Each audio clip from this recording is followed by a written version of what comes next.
We need to get to the first bit of business. A little later, we'll show you one of Jason's craziest projects.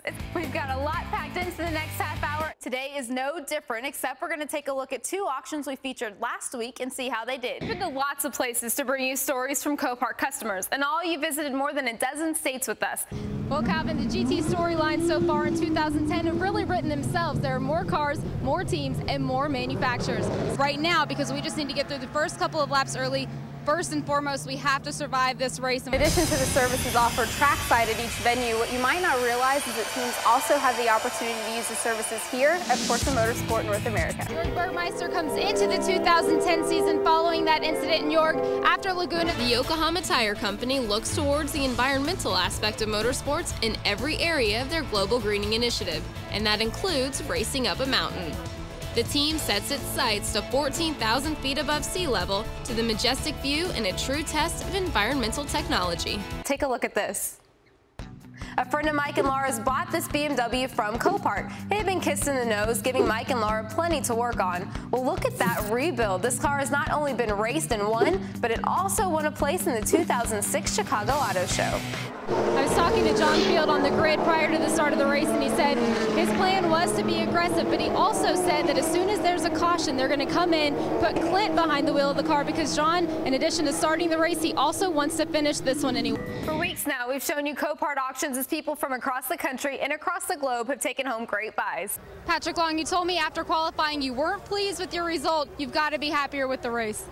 Andy Lally wasn't even supposed to be racing here this weekend, but Andy, here you are and on pole nonetheless. It's the first time the GTC cars have been on a street circuit. What's going to be the key to survival?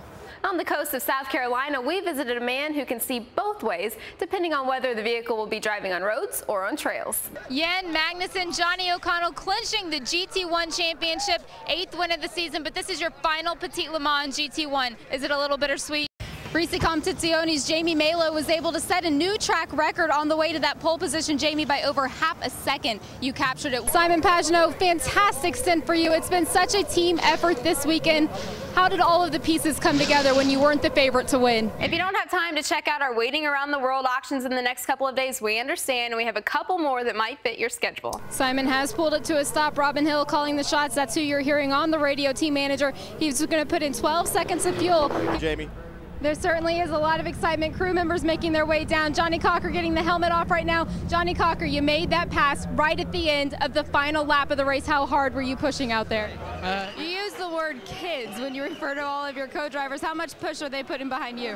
Well, I spoke with Dirk Mueller earlier in the weekend, and he said he felt like that penalty was unwarranted. He had been warned, but he felt like it was just good, dirty, but clean racing. He said if he had the chance to do it this weekend and got into another one of those situations, he would be doing it. When you think of the fuel economy, you usually don't think of tires, but perhaps you should. Let's go. We just saw the big smile on Juan Gonzalez's face. Juan, coming into the 12 Hours of Sebring, you told me earlier in the weekend this has been a dream to race at this race for you for the last 20 years. What does this feel like? Coming into round number 3 of the 2010 season, Ross Smith is able to capture the 3rd consecutive overall pole in the Platinum class.